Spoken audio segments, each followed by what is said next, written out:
கண்ணியத்துக்குரிய அல்லாஹ்வின் அடியார்களே, அல்லாஹ் ரப்புல் ஆலமீன் எப்படி அவனுடைய அருளால் அவனுடைய நாட்டத்தால் அல்லாஹ் மீண்டும் ஒரு முறை இந்த நாட்டிலே இது போன்ற மார்க்க சபைகளில் எப்படி அல்லாஹ் என்னையும் உங்களையும் ஒன்று சேர்த்தானோ அது போன்ற அல்லாஹ் ரப்புல் ஆலமீன் எம்மை ஜன்னத்துல் ஃபிர்தௌஸில் ஒன்று சேர்ப்பானாக. அதிலும் குறிப்பாக அல்லாஹுடைய தூதர் முஹம்மது ரசூலுல்லாஹ் ஸல்லல்லாஹு அலைஹி வஸல்லம் அவர்களோடும் அவர்களுடைய தோழர்களோடும் அல்லாஹ் என்னையும் உங்களையும் உலக முஸ்லிம்களையும் ஒன்று சேர்ப்பானாக. மறுமைக்காக வாழ்வோம். யாருடைய உள்ளம் இந்த உலக வாழ்வில் இருந்து மறுமைக்காக பயணிக்கிறதோ, யாருடைய உள்ளம் சொர்க்கத்தை நாடி இந்த உலகத்திலே வாழ்கிறதோ, யாருடைய உள்ளம் சொர்க்கத்தில் கிடைக்கும் அல்லாஹுடைய பொருத்தத்தை நாடியும் அல்லாஹுவை பார்க்கக்கூடிய அந்த நிகழ்வை நாடியும் யாருடைய உள்ளம் இந்த உலகத்தில் பயணிக்கிறதோ அவர்கள் இந்த உலக வாழ்விலும் மறு உலக வாழ்விலும் வெற்றி அடைவார்கள்.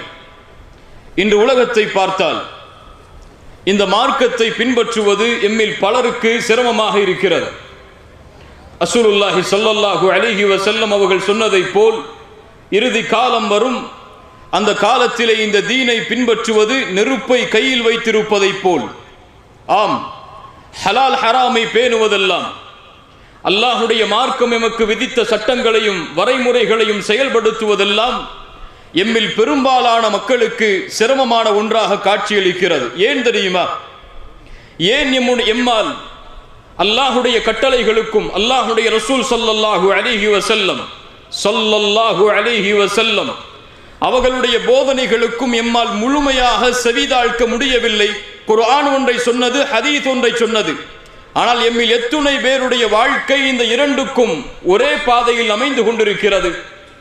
ஆயிஷா ரலியல்லாஹு அன்ஹா எம்முடைய இந்த கேள்விகளுக்கெல்லாம் தங்களுடைய வார்த்தையில் பதில் சொல்லுகிறார்கள். இமாம் புகாரி ரஹிமஹுல்லாஹ் ஆயிஷா ரலியல்லாஹு அன்ஹா அவர்களுடைய இந்த வார்த்தையை பதிவு செய்கிறார்கள்.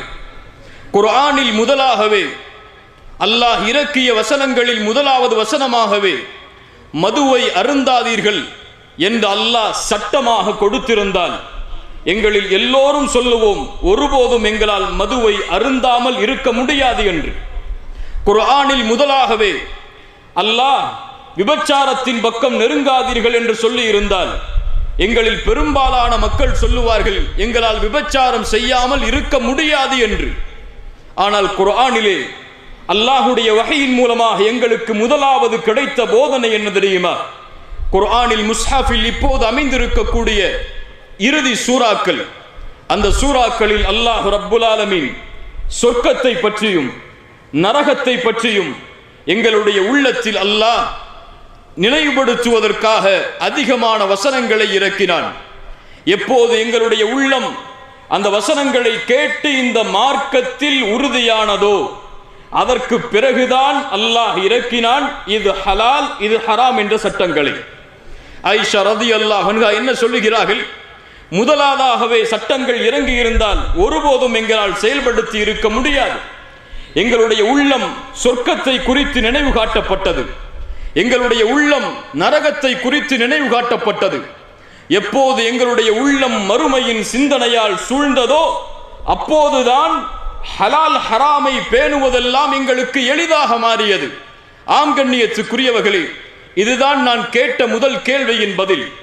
எம்முடைய உள்ளத்தில் இன்னும் மறுமையின் நம்பிக்கை ஆழமாக இறங்காத காரணத்தால் தான், இன்னும் எம்முடைய உள்ளத்தில் சொர்க்கத்தின் நம்பிக்கை, நரகத்தை விட்டு எம்மை பாதுகாக்க வேண்டும் என்ற நினைவு ஆழமாக உள்ளத்திலே பதியாத காரணத்தால் தான் அல்லாஹுடைய மார்க்க சட்டங்களை செயல்படுத்துவதும் அல்லாஹும் ரசூலும் எப்படி வாழுமாறு கட்டளையிட்டார்களோ அந்த வாழ்க்கையை வாழ்வதும் எமக்கு சிரமமாக இருக்கிறது. இந்த துன்யாவுடைய ஆசைகள், இந்த துன்யாவுடைய மோகங்கள் எம்மை மறுமையின் நினைவை விட்டு தடுத்து கொண்டிருக்கிறது. அல்லாஹ் ரப்புல் ஆலமீன் இந்த துன்யாவை படைத்தவன். இந்த துன்யாவை படைத்தவனிடத்தில் இந்த துன்யாவுடைய மதிப்பு என்ன தெரியுமா? குர்ஆன் சொல்லுகிறது, அல்லாஹ் கூறுகிறான், யஅலமு அறிந்து கொள்ளுங்கள் மக்களே, இந்த உலக வாழ்க்கை என்பது விளையாட்டாகும், வீணாகும். அதன் மூலமாக ஏதாவது சில பலன்களை நீங்கள் அனுபவிக்கலாம், அல்லது பலனில்லாத வீணான செயல்களாக இந்த உலக வாழ்க்கையை நீங்கள் ஆக்கலாம். இந்த உலக வாழ்க்கை என்பது ஒருவரோடு போட்டியிட்டு, ஆம் அவரை விட நான் மேலாக வர வேண்டும், இவரை விட நான் மேலாக வர வேண்டும் என்று போட்டியிட்டு பெருமை கொண்டு, குழந்தைகளிலும் செல்வத்திலும் உங்களில் ஒருவரை போட்டியிட்டு அதிகமாக்கி கொள்ள வேண்டும் என்ற எண்ணமும் தான் இந்த உலக வாழ்க்கை என்று அல்லாஹ் கூறுகிறான். அல்லாஹ் ரப்புல் ஆலமீன் இடத்தில் இந்த துன்யாவுடைய மதிப்பை அல்லாஹ்வுடைய ரசூல் ஸல்லல்லாஹு அலைஹி வஸல்லம் நமக்கு சொன்னார்கள். லவ் கானத்தித் துன்யா இன்தல்லாஹி ஜனாஹ பஊதா, அல்லாஹ்விடத்தில் இந்த துன்யா ஒரு கொசுவின் ரெக்கை அளவிற்கு சமமாக இருந்திருந்தால் அல்லாஹ் ரப்புல் ஆலமீன் தன்னை மறுக்கக்கூடிய காஃபிர்களுக்கு ஒரு சொட்டு தண்ணீர் கூட கொடுத்திருக்க மாட்டான். என்ன சொல்லுகிறது இந்த ஹதீஸ்? அல்லாஹ்வுடைய பார்வையில் இந்த துன்யா மதிப்பே இல்லாத காரணத்தால் தான் தன்னை மறுத்தாலும், தன்னை ஏசினாலும், தன்னை மறுத்து வேறொருவரை இறைவனாக வணங்கினாலும், தனக்கு குமாரன் இருக்கிறது என்ற அபச்சொல்லை சொன்னாலும் அவர்களுக்கும் அல்லாஹ் உணவளிக்கிறான், அவர்களுக்கும் நோய் வந்தால் அல்லாஹ் குணமாக்குகிறானே. ஏன்? இந்த துன்யா அல்லாஹ்விடத்திலே மதிப்பே கிடையாது என்று அல்லாஹ்வுடைய ரசூல் ஸல்லல்லாஹு அலைஹி வஸல்லம் அவர்கள் எமக்கு புரிய வைத்தார்கள். ரசூலுல்லாஹி ஸல்லல்லாஹு அலைஹி வஸல்லம், கண்ணியத்துக்குரியவர்களே, ரசூலுல்லாஹ் என்று சொல்லும் பொழுது ஸல்லல்லாஹு அலைஹி வஸல்லம் என்ற வார்த்தையை மறந்து விடாதீர்கள். அதுதான் நம்முடைய இந்த சபைக்குடைய முழுவதுமான பரக்கத்தாக அமையும். அல்லாஹ் எமக்கு அதை அருள் செய்வானாக. ரசூலுல்லாஹி ஸல்லல்லாஹு அலைஹி வஸல்லம் அவர்கள் தங்களுடைய சஹாபாக்களோடு ஒரு சந்தையின் ஓரமாக நடந்து சென்று கொண்டிருக்கிறார்கள். அங்கே பார்த்தால் ஒரு இறந்து போன காது வெட்டப்பட்ட, அசக்குடைய காது வெட்டப்பட்ட ஒரு ஆடு ஓரமாக கிடக்கிறது. ரசூலுல்லாஹி ஸல்லல்லாஹு அலைஹி வஸல்லம் அந்த இறந்து போன அந்த ஆட்டுக்கு அருகிலே சென்று அந்த காதை உயர்த்தி பிடித்து கேட்டார்கள், இந்த இறந்த ஆட்டை, அதுவும் காது வெட்டப்பட்ட இந்த குறையுடைய ஆட்டை உங்களில் யார் ஒரு திர்ஹமுக்கு வாங்குவதில் விருப்பம் கொண்டவர்? இந்த சஹாபாக்கள் சொன்னார்கள், யா ரசூலல்லாஹ், எங்களில் யார் இதை வாங்குவார்கள், யார் இதை விரும்புவார்கள்?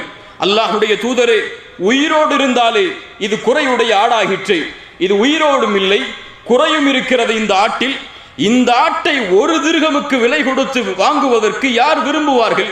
ரசூலுல்லாஹி ஸல்லல்லாஹு அலைஹி வஸல்லம் அவர்கள் சொன்னார்கள், ஃபவல்லாஹி லத்துன்யா அஹ்வனு அலல்லாஹி மின் ஹாதா அலைக்கும். இந்த உலகத்தை அல்லாஹ் எப்படி பார்க்கிறான் தெரியுமா? அவன் படைத்த துன்யா அவனிடத்தில் எந்த மதிப்புக்குரியது தெரியுமா? இந்த இறந்து போன, இந்த காது வெட்டப்பட்ட குறையுடைய இந்த ஆட்டை உங்களுடைய பார்வையில் நீங்கள் எப்படி பார்க்கிறீர்களோ அதைவிட கீழாகத்தான் அல்லாஹ் இந்த துன்யாவை பார்க்கிறான். அதைவிட கீழுள்ள மதிப்பில் தான் இந்த துன்யா அல்லாஹ்வுடைய பார்வையில் இருக்கிறது என்று ரசூலுல்லாஹி ஸல்லல்லாஹு அலைஹி வஸல்லம் அவர்கள் சொன்னார்கள். அல்லாஹ்வுடைய தூதர் இந்த துன்யாவை அவர்களுடைய வார்த்தைகளின் மூலமாக மேலும் மேலும் புரிய வைத்தார்கள். மறுமையை ஒப்பிடும் பொழுது, மறு உலக வாழ்க்கையை ஒப்பிடும் பொழுது இந்த உலக வாழ்க்கை எப்படி தெரியுமா? ஒரு கடலில் ஒரு ஆள்காட்டி விரலை முக்கி எடுத்தால் அந்த கடலின் நீரிலிருந்து எவ்வளவு சொட்டுகள் இந்த கரத்தில் ஒட்டுமோ அதுதான் துன்யா என்று சொன்னார்கள். அல்லாஹு அக்பர். அந்த சொட்டக்கூடிய அந்த ஒரு சொட்டு தண்ணீர் அதுதான் இந்த துன்யா. மீது இருக்கக்கூடிய அந்த கடலளவு அளக்க முடியாத அந்த நீளமும் அகலமும் உள்ள அந்த இடம் மறு உலக வாழ்க்கை என்று அல்லாஹ்வுடைய தூதர் துன்யாவை புரிய வைப்பதற்காக சொன்னார்கள். அல்லாஹ்வுடைய ரசூல் ஸல்லல்லாஹு அலைஹி வஸல்லம் மேலும் சொன்னார்கள், இன்னத் துன்யா ஹுல்வத்துன் ஹதிரா, இந்த உலக வாழ்க்கை செழிப்பானதும் பசுமையானதுமாகும். வ இன்னல்லாஹ முஸ்தக்லிஃபுக்கும் ஃபீஹா ஃபயன்துரு கைஃப தஅமலூன், அல்லாஹ் இந்த உலகத்தில் உங்களை பிரதிநிதிகளாக ஆக்கி இருக்கிறான், நீங்கள் எப்படி வாழ்கிறீர்கள் என்று அல்லாஹ் பார்ப்பதற்காக. ஃபத்தகுத் துன்யா, இந்த துன்யாவை அஞ்சிக் கொள்ளுங்கள். ரசூலுல்லாஹ் சொல்லுகிறார்கள், இந்த துன்யாவை நீங்கள் பயந்து கொள்ளுங்கள். ஏன்? இந்த துன்யா அல்லாஹ்வை விட்டு உங்களை திருப்பிவிடும், மறுமையை விட்டு திருப்பிவிடும், உங்களுடைய மரணம் என்ற நினைவை உங்களுக்கு மறக்கடிக்க செய்துவிடும். யா அய்யுஹல்லதீன ஆமனு லா துல்ஹிகும் அம்வாலுக்கும் வலா அவுலாதுக்கும் அன் ஸிக்ரில்லாஹ், ஈமான் கொண்டவர்களே, இந்த உலக வாழ்க்கையோ, இந்த உலக வாழ்க்கையின் செல்வமோ, குழந்தைகளோ உங்களை அல்லாஹ்வின் நினைவிலிருந்து திருப்பிவிட வேண்டாம். யாரை திருப்புகிறதோ அவர்கள் மிகப்பெரிய நஷ்டவாளிகளாக மாறிவிடுவார்கள் என்று அல்லாஹ் கூறுகிறான். ரசூலுல்லாஹி ஸல்லல்லாஹு அலைஹி வஸல்லம் அதன் காரணமாகத்தான் சொன்னார்கள், ஃபத்தகுத் துன்யா, இந்த துன்யாவை அஞ்சிக் கொள்ளுங்கள் என்று. ரசூலுல்லாஹி ஸல்லல்லாஹு அலைஹி வஸல்லம் இந்த துன்யாவுடைய வாழ்க்கையில் எமக்கு ரசூலாக அனுப்பப்பட்ட அந்த ரசூல் ஸல்லல்லாஹு அலைஹி வஸல்லம் அவர்கள் இந்த துன்யாவை எப்படி புரிந்தார்கள் தெரியுமா? எனக்கும் மறுமைக்கும் உள்ள உதாரணம் என்னவென்றால், எனக்கும் இந்த துன்யாவிற்கும் உள்ள உதாரணம் என்னவென்றால், ஒரு பயணத்திலே பயணிப்பவன் ஒரு மரத்தின் நிழலிலே ஓய்வெடுத்து சிறிது நேரம் ஓய்வெடுத்து எப்படி கிளம்பி செல்வானோ அதுதான் எனக்கும் துன்யாவுக்கும் உள்ள உதாரணம் என்று ரசூலுல்லாஹி ஸல்லல்லாஹு அலைஹி வஸல்லம் அவர்கள் சொன்னார்கள். ஆம், இதுதான் இந்த துன்யாவுடைய மதிப்பு. எதற்காக நாம் வாழ்கிறோமோ, எதற்காக இரவும் பகலும் நம்முடைய வாழ்க்கை முழுவதையும் ஒப்படைக்கிறோமோ அதுதான் இந்த துன்யாவுடைய மதிப்பு. ஆனால் மறுமை எமக்காக தயாரிக்கப்பட்ட, அல்லாஹ்வை அஞ்சக்கூடிய முத்தகீன்களுக்காக, அல்லாஹ்விற்கு கட்டுப்பட்ட அடியார்களுக்காக அல்லாஹ் தயாரித்து வைத்திருக்கக்கூடிய மறு உலக வாழ்க்கையின் மதிப்பு என்ன தெரியுமா? ரசூலுல்லாஹி ஸல்லல்லாஹு அலைஹி வஸல்லம் சொன்னார்கள், வ மௌதிஉ ஸௌதி அஹதிக்கும் மினல் ஜன்னah, சொர்க்கத்திலே சொர்க்கத்திலே உங்களுக்கு ஒரு சாட்டையின் அளவு இடம் கிடைப்பது, ஒரு சாட்டையின் அளவு, இன்னொரு ஹதீஸில் உங்களுடைய பாதத்தின் அளவு நாளை மறுமையிலே சொர்க்கத்திலே இடத்தை சொந்தமாக்குவது கைரும் மினத் துன்யா வ மா அலைஹா, இந்த உலகத்தையும் இந்த உலகம் சுமந்திருக்கக்கூடிய அனைத்தையும் கொடுத்தாலும் அந்த சொர்க்கத்திலே ஒரு சாட்டை அளவு இடத்தை கூட உரித்தாக்க முடியாது. ரசூலுல்லாஹி ஸல்லல்லாஹு அலைஹி வஸல்லம் மேலும் சொன்னார்கள், சொர்க்கத்திலே அல்லாஹ் ரப்புல் ஆலமீன் படைத்திருக்கக்கூடிய ஹூரிலின் பெண்கள் இந்த உலகத்தை திறந்து பார்த்தால் இந்த உலகம் முழுக்க வெளிச்சமாகிவிடும், இந்த உலகம் முழுக்க நறுமணமால் சூழ்ந்துவிடும். அந்த ஹூரிலின் பெண்கள் தலையில் போட்டிருக்கக்கூடிய முந்தானை, அந்த முந்தானையில் இருக்கக்கூடிய ஒரு முத்து கைரும் மினத் துன்யா வ மா ஃபீஹா, இந்த உலகத்தையும் இந்த உலகம் உள்ளடக்கி இருக்கக்கூடிய தங்கம், வெள்ளி, வைடூரியம், மாணிக்கம், மரகதம், எத்துணை செல்வங்களை நீங்கள் கொடுத்தாலும் அந்த ஒரு முத்துக்கு ஈடாகாது என்று ரசூலுல்லாஹி ஸல்லல்லாஹு அலைஹி வஸல்லம் அவர்கள் சொன்னார்கள். ஆம் கண்ணியத்துக்குரியவர்களே, இதில் எந்த பார்வையில் எம்முடைய கவனம் அதிகமாக இருக்கிறது? அழிந்து போகக்கூடிய இந்த துன்யாவுடைய பார்வையிலா, அழியாத அந்த மறுமையுடைய பார்வையிலா? எம்முடைய முன்னாள் அறிஞர்களில் ஒருவர் சொன்னார், இந்த துன்யாவுடைய மதிப்பை நாம் எப்போது உணர்வோம் தெரியுமா? எப்போது இந்த துன்யா எம்மிடத்திலே மதிப்பற்றதாக மாறுகிறதோ அப்போதுதான். எப்போது மதிப்பற்றதாக மாறும்? நாளை மறுமை என்ற ஒரு நாள் வரும். அந்த நாளிலே எந்த ஒரு குழந்தையும் தந்தைக்கு உதவி செய்ய முடியாது, எந்த ஒரு தந்தையும் குழந்தைக்கு உதவி செய்ய முடியாது. யௌம யஃபிர்ருல் மர்உ மின் அஹீஹ், தன் சகோதரனை பார்த்து சகோதரன் விரண்டு ஓடுவாள், தந்தையை பார்த்து தாய் விரண்டு ஓடுவாள், கணவனை பார்த்து மனைவி விரண்டு ஓடுவாள். இப்படி ஒவ்வொருவரும் அவர்களின் நிலைமைகளை தேடி விரண்டு ஓடுவார்கள். துன்யா மதிப்பற்றதாக அவனுக்கு மாறும். அல்லாஹ்விடத்திலே சொல்லுவான், யா அல்லாஹ், நான் வாழ்ந்து வந்த இந்த வாழ்க்கை, இந்த உலக வாழ்க்கை, இதில் எது வேண்டும் யா அல்லாஹ், அதை கொடுக்கிறேன். இந்த நாளுடைய வேதனையில் இருந்து என்னை பாதுகாத்து விடு. யா அல்லாஹ், என் தந்தை வேண்டுமா, என் தாய் வேண்டுமா, என் மனைவி வேண்டுமா, என் குழந்தைகள் வேண்டுமா? குர்ஆன் சொல்லுகிறது, யா அல்லாஹ், அவற்றை அனைத்தையும் உன்னிடத்திலே ஒப்படைக்கிறேன், என்னை மட்டும் பாதுகாத்து விடு யா அல்லாஹ். இந்த துன்யாவிலே யாருக்காக வாழ்ந்தான்? தன்னுடைய பிள்ளைகளுக்காக இரவையும் பகலையும் கழித்தான், தன்னுடைய மனைவிக்காக தன்னுடைய ஒட்டுமொத்த சுகத்தையும் இழந்தான். இந்த உலக வாழ்க்கையில் அவர்களுடைய பொருளாதாரத்திற்காக தன்னுடைய வாழ்க்கை அனைத்தையும் இழந்து விட்ட அந்த அடியான் மறுமை என்று வரும் பொழுது, உண்மையான நாள் என்று வரும் பொழுது, இந்த உலக வாழ்க்கை அவனுக்கு மதிப்பில்லை என்று தெரியும் பொழுது மனைவியை ஒப்படைப்பான், பிள்ளைகளை ஒப்படைப்பான். அப்போதுதான் அவனுக்கு புரியும் இந்த துன்யாவுடைய மதிப்பு என்று எம்முடைய அறிஞர்களில் ஒரு அறிஞர் கூறினார். கண்ணியத்துக்குரியவர்களே, ரசூலுல்லாஹி ஸல்லல்லாஹு அலைஹி வஸல்லம் எதற்காக வாழ்ந்தவர்கள் இந்த பூமியில்? அவர்களுக்கு இந்த துன்யாவில் அல்லாஹ் எதை கொடுத்தான்? எம்மிடத்திலே பெரும்பாலான மக்களிடத்திலே இருக்கக்கூடிய செல்வத்தில் எதையாவது ரசூலுல்லாஹி ஸல்லல்லாஹு அலைஹி வஸல்லம் அவர்கள் அனுபவித்திருக்கிறார்களா? எம்முடைய வாழ்க்கையில் நாம் படுகின்ற கஷ்டங்கள், இன்னல்கள், துன்பங்கள், இதுவெல்லாம் ரசூலுல்லாஹி ஸல்லல்லாஹு அலைஹி வஸல்லம் அவர்களுடைய வாழ்க்கையில் பட்ட கஷ்டங்களுக்கு ஈடாகுமா? யோசித்து பாருங்கள். ரசூலுல்லாஹி ஸல்லல்லாஹு அலைஹி வஸல்லம் அவர்களுக்கு அல்லாஹ் இந்த உலகத்திலே சோதனைகளாக கொடுத்தவற்றை, அவர்கள் பிறப்பதற்கு முன்னதாகவே தந்தை கிடையாது அவர்களுக்கு, பிறந்ததற்கு பிறகு அவர்களுடைய தாயும் மரணம், சிறிது ஆண்டுகளில் அடுத்தடுத்து அவர்களுடைய பெரிய பாட்டனாரும் சிறிய பாட்டனாரும் மரணம். யாரை இந்த உலகத்திலே பெண்களில் ரசூலுல்லாஹ் அதிகமாக நேசித்தார்களோ அந்த கதீஜா ரலியல்லாஹு அன்ஹா அவர்களுடைய வாழ்நாளிலேயே மரணம். யாரை தங்களுடைய பிள்ளைகளாக ரசூலுல்லாஹி ஸல்லல்லாஹு அலைஹி வஸல்லம் அவர்கள் பெற்றெடுத்தார்களோ அந்த ஆண் குழந்தைகளும் அந்த பெண் குழந்தைகளும் ஃபாத்திமா ரலியல்லாஹு அன்ஹா அவர்களை தவிர மற்ற எல்லா குழந்தைகளும் அவர்களுடைய உலக வாழ்வில் அவர்களுடைய முடிவு வருவதற்கு முன்னதாகவே மரணம். என்ன சிரமம், எவ்வளவு பெரிய கஷ்டம்! இத்துணை சிரமங்களிலும் ரசூலுல்லாஹுடைய வாழ்க்கை. ஆயிஷா ரலியல்லாஹு அன்ஹா சொல்கிறார்கள், காலை நேரத்திலே ரசூலுல்லாஹ் வருவார்கள் எங்களுடைய வீட்டில். ஏதாவது உணவு இருக்கிறதா என்று கேட்பார்கள். நாங்கள் சொல்லுவோம் இல்லை என்று. ரசூலுல்லாஹ் சொல்லுவார்கள், நான் இந்த நாள் நோன்பாளி என்று. ஆயிஷா ரலியல்லாஹு அன்ஹா சொல்கிறார்கள், மதீனாவில் நாங்கள் வந்ததிலிருந்து 3 நாட்கள் தொடர்ச்சியாக எங்களுடைய வயிறுகள் ரொட்டியை கூட முழுமையாக உண்டது கிடையாது. அல்லாஹு அக்பர். 2 மாதங்கள் எங்களுடைய வாழ்நாளில் கடந்து செல்லும்.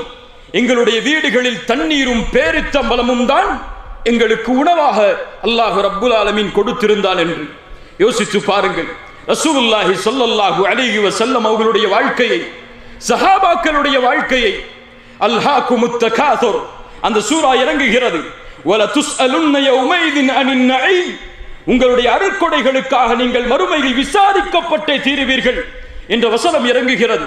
சஹாபாக்கள் வருகிறார்கள், யா ரசூலல்லாஹ், எங்களுடைய எந்த அருட்கொடைக்காக நாங்கள் மறுமையில் விசாரிக்கப்படுவோம்? எங்களிடத்தில் இருப்பதோ இந்த தண்ணீரும் இந்த பேரித்தம்பலமும் தான் எங்களுடைய வயிறுகளை நிரப்புகிறது.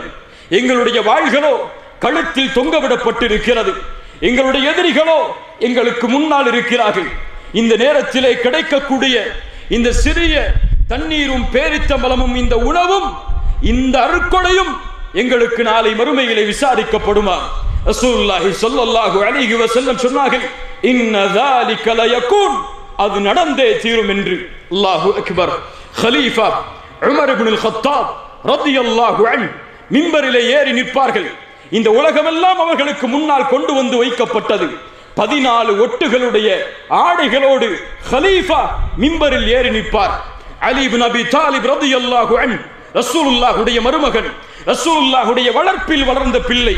அலி இப்னு அபி தாலிப் ரலியல்லாஹு அன்ஹு கூஃபாவை ஆட்சி செய்து கொண்டிருக்கக்கூடிய நிலைமையில், கூஃபாவில் கலீஃபாவாக இருக்கக்கூடிய நிலைமையில் ஒரு 4 திர்ஹமுக்காக தங்களுடைய வாளை விலை பேசுகிறார்கள்.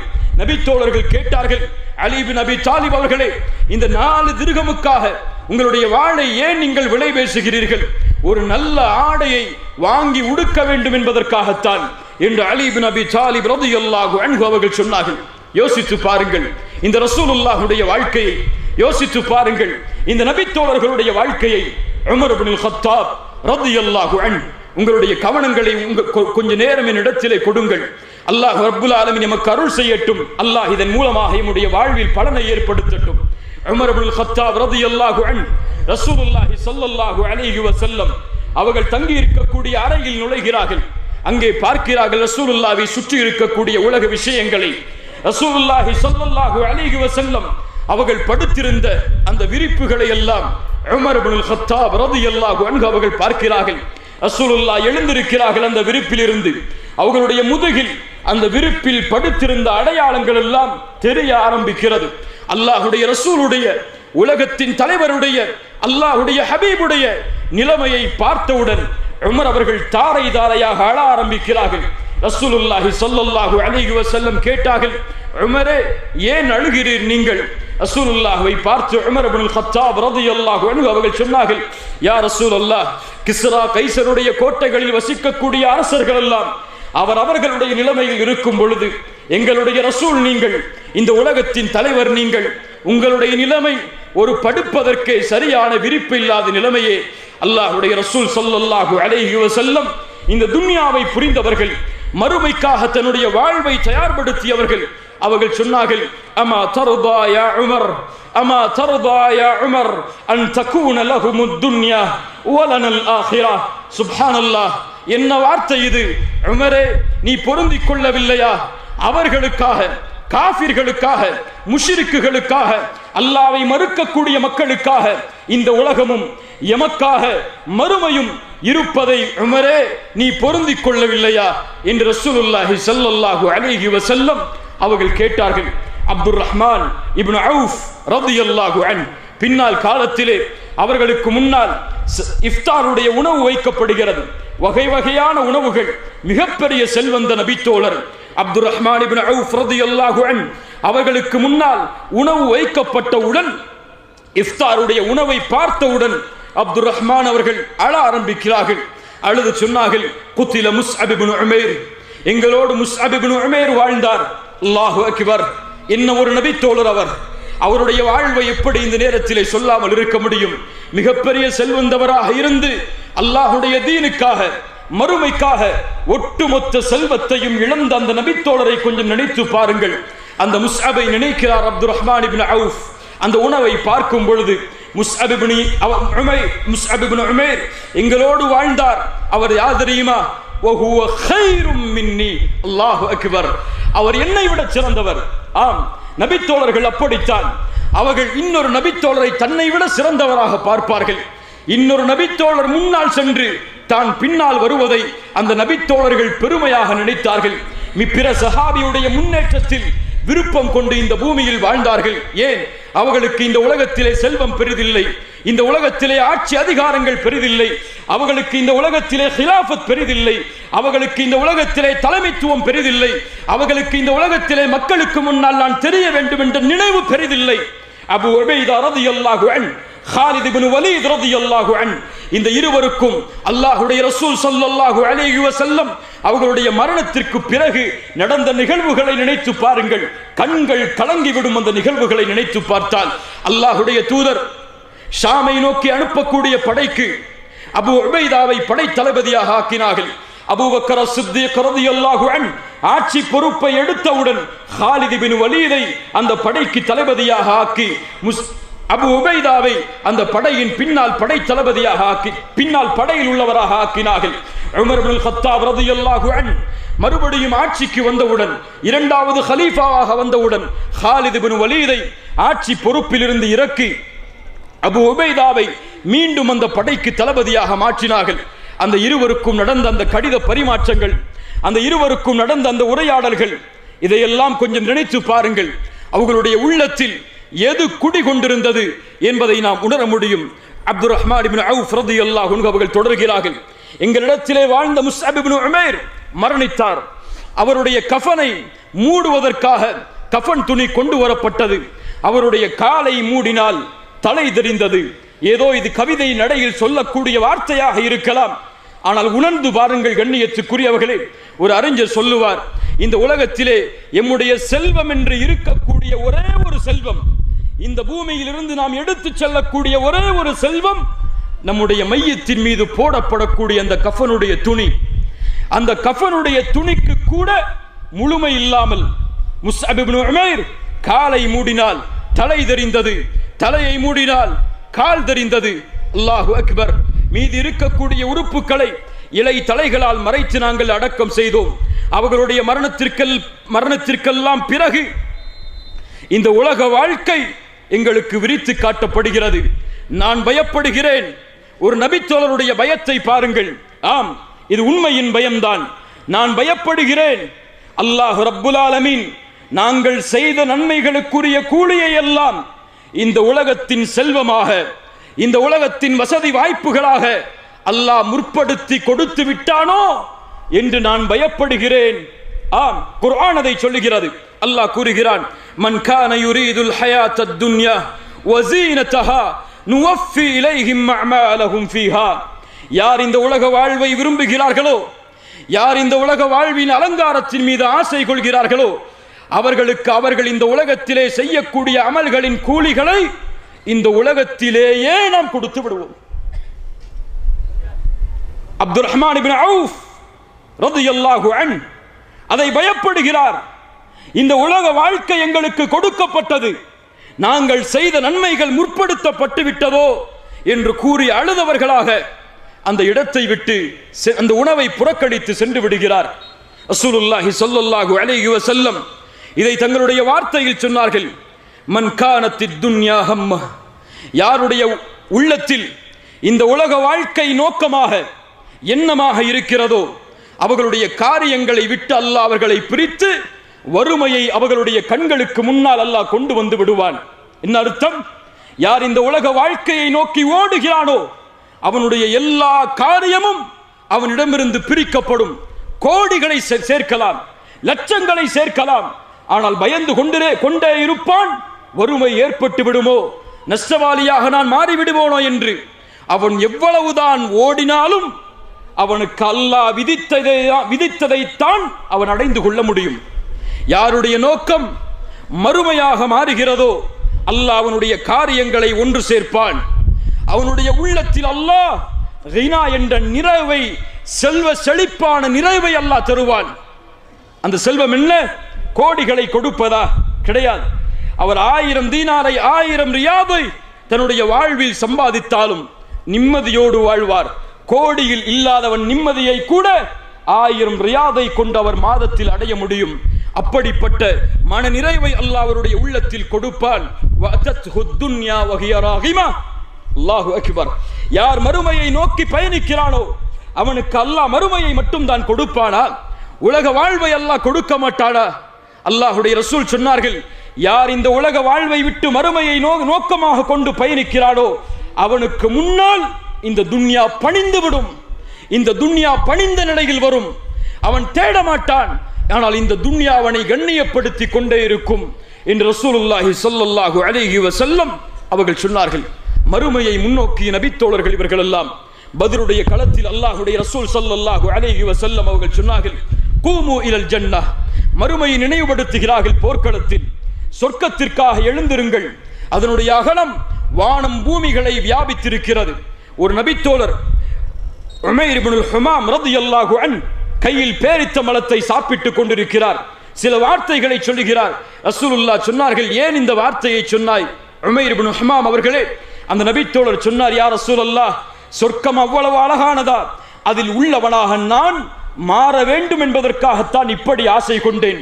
ரசூலுல்லாஹி ஸல்லல்லாஹு அலைஹி வஸல்லம் சொன்னார்கள், உமைர் இப்னு ஹுமாமே, நீ யார் தெரியுமா? அந்த சொர்க்கத்தில் உள்ளவன் தான். அல்லாஹு அக்பர். உலகத்தில் வாழும் பொழுதே அந்த நபித்தோழர்கள் அவர்களுக்கு கிடைத்த நற்செய்தியை பாருங்கள். உமைரே, நீ அதில் உள்ளவன் தான்.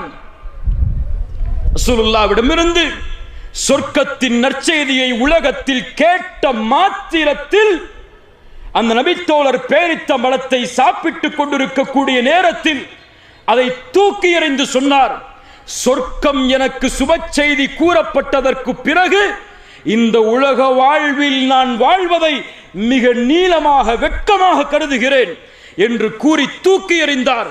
தான் கொல்லப்படும் வரை, ஷஹீதாக்கப்படும் வரை போராடினார். ஆம், சொர்க்கத்தையும் அடைந்து கொண்டார். சுப்ஹானல்லாஹ். கண்ணியத்துக்குரியவர்களை யோசித்து பாருங்கள். அந்த சஹாபாக்களுக்கு இந்த துன்யா சிறுமையாக தெரிந்தது, மறுமை மிகப்பெரியதாக தெரிந்தது. அதனால்தான் எதை அந்த மறுமைக்காக அர்ப்பணிக்க அவர்கள் ஏவப்பட்டாலும் அர்ப்பணிக்க அவர்கள் தயார். ஹந்தலா ரலியல்லாஹு அன்ஹு திருமணம் முடித்த முதல் இரவில் மனைவியை விட்டு பிரிந்து போர்க்களத்தில் ஷஹீதானாரே. ஏன்? மறுமையை நோக்கமாக கொண்ட காரணத்தால். அபூபக்கர் அஸ்-சித்தீக் ரலியல்லாஹு அன்ஹு, எதை முற்படுத்தி வந்திருக்கிறீர்? எதை வீட்டிலே விட்டு வந்திருக்கிறீர்? யா ரசூலல்லாஹ், என்னுடைய வீட்டில் அல்லாஹ்வையும் ரசூலையும் வைத்திருக்கிறேன். எல்லாவற்றையும் உங்களுக்கு முன்னால் கொண்டு வந்து விட்டேன். ஏன்? மறுமை அவர்களுக்கு பெரிதாக தெரிந்த காரணத்தால். ஆனால் எமக்கு இந்த உலகம் பெரிதாக தெரிகிறது. உலக செல்வங்களும் வசதிகளும், உலகத்திலே கிடைக்கக்கூடிய பெருமைகளும் பேராசைகளும் எம்முடைய உள்ளத்தில் பெருமையாக காட்சியளிக்கிறது. ஒரு அறிஞர் தன்னுடைய உரையில் சொன்னார், சிந்திக்க வேண்டிய செயல்தான் அது. ஒரு 4 சகோதரர்கள் ஒரு ஹோட்டலுக்கு சென்று சாப்பிட்டால் அந்த 4 பேருக்கும் சண்டை நடக்கும். இறுதியில் யார் இதனுடைய தொகையை கொடுப்பதென்று. அதே மனிதர்கள் அந்த ஹோட்டலில் இருந்து வெளியே வந்தால் ஒரு மிஸ்கீன் அவர்களிடத்திலே கையேந்தி அந்த 4 பேரில் ஒவ்வொருவரும் தயங்குவார்கள், யார் இந்த சதக்காவை செய்வதென்று. ஏன்? நமக்கு எது பெரிதாக இருக்கிறது, எது பெரிதாக இல்லை? நபித்தோழர்களுக்கு மறுமை பெரிதாக இருந்தது. அதனால் அல்லாஹ் செய் என்று சொன்னால் செய்தார்கள். அல்லாஹ் இதை செயல்படு என்று சொன்னால் செயல்பட்டார்கள். அபூபக்கர் அஸ்-சித்தீக் ரலியல்லாஹு அன்ஹு, மிஸ்தாஹ் தன்னுடைய மகளின் மீது ஒரு மிகப்பெரிய கேவலமான பழிச்சொல்லை இட்டவர் தான் வளர்த்து வந்த ஒரு நபித்தோழர்.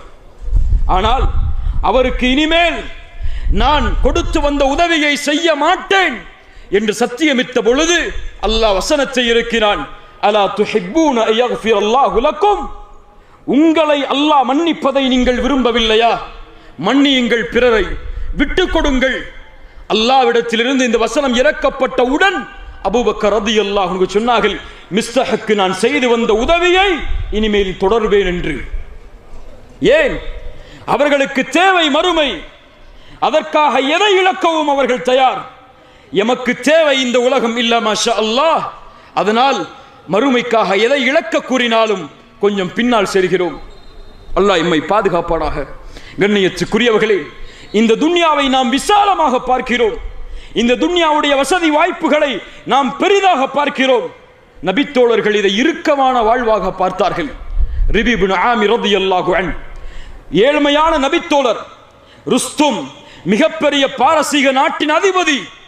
அவரை சந்திப்பதற்காக சஅத் ரலியல்லாஹு அன்ஹு அவர்கள் மூலமாக அனுப்பப்படுகிறார்கள். ரிபி இப்னு ஆமிர் அந்த அரண்மனைக்குள் நுழையக்கூடிய காட்சிகள், அங்கே அவர்கள் பேசிய உரையாடல், இந்த நேரமெல்லாம் அதற்கு போதாது. அந்த ருஸ்தும் மாட மாளிகையில் வசிக்கக்கூடிய இந்த அரசன் ரிபியை பார்த்து கேட்கிறான், ரிபி, எதற்காக நீ வந்திருக்கிறாய்? அவர்கள் சொன்னார்கள், நஹ்னு கௌமுன் இப்தஅஸன அல்லாஹ், நாங்கள் ஒரு கூட்டம், அல்லாஹுவால் அனுப்பப்பட்ட ஒரு கூட்டம். தங்கத்தை விட மேலான ஒரு உலோகத்தால் எழுதப்பட வேண்டிய வார்த்தைகள் அவை. ஆம், நாங்கள் யார்? அல்லாஹுவால் அனுப்பப்பட்ட ஒரு கூட்டம். எங்களின் நோக்கம் படைப்பினங்களை வணங்கக்கூடிய மக்களை படைத்தவனை வணங்க வைப்பதுதான் எங்களின் நோக்கம். மினத்தீக்கி துன்யா இலா சஅதிஹா.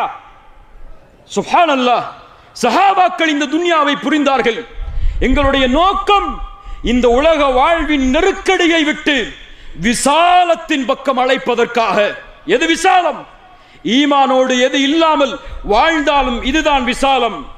ஈமான் இல்லாமல் இந்த உலகமே கிடைத்தாலும் அது விசாலம் கிடையாது என்பதை புரிந்த அந்த நபித்தோழர் சொன்னார். அபு ஹனீஃபா ரஹிமஹுல்லாஹ் அவர்கள் சொல்லுவார்கள், எம்மிடத்தில் இருக்கக்கூடிய இந்த ஈமானின் மகிழ்ச்சியை அரசர்களும் அவர்களுடைய பிள்ளைகளும் அறிந்தால் எம்மோடு போர் செய்தாவது இதை எடுத்து சென்று விடுவார்கள் என்று. அல்லாஹு அக்பர். இந்த ஈமான் பெருமதியானது. அல்லாஹ்விற்கு கட்டுப்படக்கூடிய இந்த தன்மை பெருமதியானது. எதற்காக வாழ்கிறோம் கண்ணியத்துக்குரியவர்களே? எதை நோக்கமாக கொண்டு வாழ்கிறோம்? எதை நிம்மதியாக நினைத்து வாழ்கிறோம்? முடிவடையக்கூடிய இந்த உலக வாழ்வையா? நிரந்தரம் என்று யாருக்கும் இல்லாத இந்த வாழ்வையா? எது மகிழ்ச்சியான வாழ்க்கை? முஹம்மது ரஹிமஹுல்லாஹ் அவர்களிடத்திலே கேட்கப்பட்டது, ஒரு மனிதன் எப்போது உண்மையான மகிழ்ச்சியை அடைவான்? மறுமையை புரிந்த உலக வாழ்வை அறிந்த அந்த இமாம் அவர்கள் சொன்னார்கள், எப்போது அவன் சொர்க்கத்திலே முதல் 8 எடுத்து வைப்பாடோ அப்போதுதான். ஒரு முஃமினுக்கு உண்மையான மகிழ்ச்சி அப்போதுதான். அல்லாஹு அக்பர். என்ன உலகம் அது? மா லா ஐனுன் ரஅத் வலா உذுனுன் சமிஅத் வலா خطر على قلب بشر. எந்த கண்களும் அதை பார்த்திருக்காது, எந்த காதுகளும் அதன் சப்தத்தை கேட்டிருக்காது, எந்த உள்ளத்திலும் அந்த சொர்க்கம் இப்படித்தான் என்ற கற்பனை கூட உதித்திருக்காது. என்ன உலகம் அது? நான் உங்களுக்கு மறு உலகை பற்றி பேச வரும் பொழுது சொர்க்கத்தில் கிடைக்கும் நிஅமத்துகளை பற்றி பேசவில்லை உங்களிடத்திலே. அதுவெல்லாம் நிஅமத்துகள் தான். சொர்க்கத்தில் கிடைக்கும் மாளிகைகள், சொர்க்கத்திலே கிடைக்கும் அந்த பூஞ்சோலைகள், சொர்க்கத்திலே இருக்கும் தோட்டங்கள், ஆறுகள், மதுபானங்கள், அங்கே இருக்கும் சிறுவர்கள், அங்கே கிடைக்கும் மனைவிமார்கள், அதனுடைய அழகையெல்லாம் வர்ணிக்க முடியாது. எப்படி அதனுடைய அழகை வர்ணிக்க முடியும்? ஒவ்வொரு நாளும் அதனுடைய அழகு உயர்ந்து கொண்டே இருக்கிறது. அல்லாஹு அக்பர். அந்த சொர்க்கத்தில் உண்மையான செல்வம் என்ன தெரியுமா? எதை நோக்கமாக கொண்டு சஹாபாக்கள் வாழ்ந்தார்கள் தெரியுமா? எதை நோக்கமாக கொண்டு இவ்வளவு சிரமங்கள் அவர்களுடைய வாழ்வை சூழ்ந்தாலும் அதையே தங்களுடைய வாழ்வின் இலக்கமாக மாற்றினார்கள் தெரியுமா? அல்லாஹ் ரப்புல் ஆலமீன் அல்லாஹ்வுடைய தூதரின் மூலமாக எமக்கு கூறுகிறான். ரசூலுல்லாஹி ஸல்லல்லாஹு அலைஹி வஸல்லம் அவர்கள் சொன்னார்கள், சொர்க்கத்தின் உண்மையான மகிழ்ச்சி என்ன தெரியுமா? நாளை மறுமையில் அல்லாஹ் கேட்பான், ஹல் ரதீதும், சொர்க்கவாதிகளை அழைத்து கேட்பான், நீங்கள் திருப்தி கொண்டீர்களா என்று. சொர்க்கவாதிகள் சொல்லுவார்கள், யா அல்லாஹ், எப்படி நாங்கள் திருப்தி கொள்ளாமல் இருக்க முடியும்? இந்த உலக வாழ்வில் யாருக்கும் கொடுக்காததை அல்லவா எங்களுக்கு நீ கொடுத்திருக்கிறாய். அப்போது அல்லாஹ் ரப்புல் ஆலமீன் கேட்பான், நான் கொடுத்தவற்றை விட சிறந்த ஒன்றை உங்களுக்கு நான் கொடுக்கட்டுமா? அப்போது அல்லாஹ்விடத்திலே கேட்பார்கள், யா அல்லாஹ், வ ஐயு ஷைஇன் அஃதலு மின் தாலிக், அதை விட சிறந்த ஒன்று எது யா அல்லாஹ் இருக்க முடியும்? அல்லாஹ் ரப்புல் ஆலமீன் கூறுவான், அல் யௌம உஹில்லு அலைக்கும் ரிதுவானி ஃபலா அஸ்கது அலைக்கும் பஅதஹு அபதா. இந்த தினத்திற்கு பிறகு உங்கள் மீது நான் கோபப்பட மாட்டேன், என்னுடைய பொருத்தம் அனைத்தையும் உங்களுக்கு விதிக்கிறேன் என்று கூறி இன்னொரு ஹதீஸில் ரசூலுல்லாஹ் சொன்னார்கள், ஃபயக்ஷிஃபுல் ஹிஜாப், அல்லாஹ் சொர்க்கவாதிகளுக்கு அவனுடைய திரையை அகற்றுவான். நாளை சொர்க்கவாதிகள் சொர்க்கத்தில் அல்லாஹுவை பார்ப்பார்கள். ரசூலுல்லாஹ் சொன்னார்கள், எதை கொடுப்பதில் இருந்தும், அந்த சொர்க்கத்தில் கொடுத்த அனைத்திலிருந்தும் அந்த மனிதர்களுக்கு விருப்பமானது தன்னை படைத்த இறைவனை தங்களுடைய கண்களால் பார்ப்பது. எங்கே கிடைக்க முடியும்? இது எங்கே இதை அடைய முடியும்? அல்லாஹுவை இந்த உலகத்தில் பார்க்க முடியுமா? இப்னு அத்தா ரஹிமஹுல்லாஹ் அவர்கள் சொல்லுவார்கள், அல்லாஹ் நாளை மறுமையில் தான் முஃமின்களுக்கு கூலியை கொடுப்பதற்காக அந்த உலகத்தை தயாரித்து வைத்திருக்கிறான். ஏன் தெரியுமா? இந்த உலகம் அல்லாஹ் ரப்புல் ஆலமீன் அவனுடைய கூலிகளை கொடுப்பதற்கு போதுமான உலகம் அல்ல. அவ்வளவுதான். இது தகுதியான உலகம் அல்ல. சொர்க்கத்தில் தான் அவனுடைய கூலிகளை அல்லாஹ் கொடுக்க முடியும். ஆம், சொர்க்கத்தில் அல்லாஹுவை பார்க்கலாம். அல்லாஹ்விற்கு பிறகு ஒரு முஃமினுக்கு மிகப்பெரிய மகிழ்ச்சி, அல்லாஹ்வுடைய ரசூல் முஹம்மத் ஸல்லல்லாஹு அலைஹி வஸல்லம். பாசத்தோடும் நேசத்தோடும் சொல்லுங்கள், ஸல்லல்லாஹு அலைஹி வஸல்லம். அந்த ரசூலை பார்க்கலாம். அவர்களோடு வாழ்ந்த அபூபக்கர், உமர், உஸ்மான், அலி, பிலால் ரலியல்லாஹு அன்ஹும், அவர்களை பார்க்கலாம். சொல்லுங்கள் கண்ணியத்துக்குரியவர்களே, எது பெரிது? எது தேவை? அஃபஹஸிபதும் அன்னமா خلقناكم عبثا وانكم الينا لا ترجعون. உங்களை அல்லாஹ் வீணாக படைத்தானா? நீங்கள் என்னிடத்திலே திரும்பி வர வேண்டாமா? வத்தகு யௌமன் துர்ஜஊன ஃபீஹி இலல்லாஹ். பெரும்பாலான அறிஞர்களுடைய கருத்து, குர்ஆனுடைய இறுதி ஆயத். இதை கொண்டு இந்த உரையை முடிக்கிறேன். வத்தகு யௌமன் துர்ஜஊன ஃபீஹி இலல்லாஹ். அல்லாஹ்வை பயந்து கொள்ளுங்கள். அவனிடத்திலே ஒன்று கூட்டப்படக்கூடிய அந்த நாளை அஞ்சிக் கொள்ளுங்கள். யாருக்கும் இந்த உலகம் நிரந்தரம் அல்ல. இந்த உலகத்தில் எதுவும் நிரந்தரம் அல்ல. நிச்சயமாக எம்மை மறுமை என்ற ஒரு நாள் சந்திக்கும். அந்த நாளில் வெற்றி பெறுவதுதான் அவர்களின் கூலிகள் அவர்களுக்கு கொடுக்கப்படும். நன்மையை சம்பாதித்தவன் நன்மையை பெற்றுக் கொள்வான், தீமையை சம்பாதித்தவன் தீமையை பெற்றுக் கொள்வான் கூலியாக. யாருக்கும் அநீதம் செய்யப்பட மாட்டாது. ஆம், அதுதான் வெற்றி. யார் இந்த பூமியில் லா இலாஹ இல்லல்லாஹ்விற்காக வாழ்ந்தார்களோ அதுதான் வெற்றி. யார் இந்த பூமியில் லா இலாஹ இல்லல்லாஹ்விற்காக மரணித்தார்களோ அதுதான் வெற்றி. யார் கபருடைய வாழ்வில் விசாரணையில் வெற்றி பெற்றார்களோ அதுதான் வெற்றி. யார் நாளை மறுமையில் அரிசின் நிழலில் தங்களை ஆக்கிக் கொண்டார்களோ அதுதான் வெற்றி. யாருடைய விசாரணை எளிதாகி சிராத்துடைய பாலத்தை எளிதாக கடந்தார்களோ அதுதான் வெற்றி. யார் நரக நெருப்பிலிருந்து பாதுகாக்கப்பட்டு சொர்க்கத்தில் நுழைந்தார்களோ அதுதான் வெற்றி. யார் அந்த சொர்க்கத்துடைய இன்பங்களோடு சேர்த்து அல்லாஹுடைய பொருத்தத்தை அவனுடைய வார்த்தைகளால் செவிமடுத்தார்களோ அதுதான் வெற்றி. யார் நாளை மறுமையில் அந்த ரப்பை இந்த இரண்டு கண்களால் பார்த்தார்களோ அல்லாஹ் ரப்புல் ஆலமீன் அதை நோக்கமாக கொண்டு வாழக்கூடிய மக்களாக எம்மை ஆக்குவானாக. அல்லாஹ் ரப்புல் ஆலமீன் எம்முடைய பாவங்களை மன்னித்து எம்முடைய அமல்கள் குறைவாக இருந்தாலும் நாம் அல்லாஹ்வையும் அல்லாஹுடைய தூதரையும் நேசிக்கும் இன்ஷா அல்லாஹ் காரணத்தால் அல்லாஹ் நாளை மறுமையில் அல்லாஹுடைய ரசூலோடும் அல்லாஹ் யாரை நேசித்தானோ அவர்களோடும் எம்மை ஒன்று சேர்ப்பானாக. ஜஸாக்குமுல்லாஹு கைரன். பாரக்கல்லாஹு லக்கும். أقول قولي هذا أستغفر الله لي ولكم. السلام عليكم.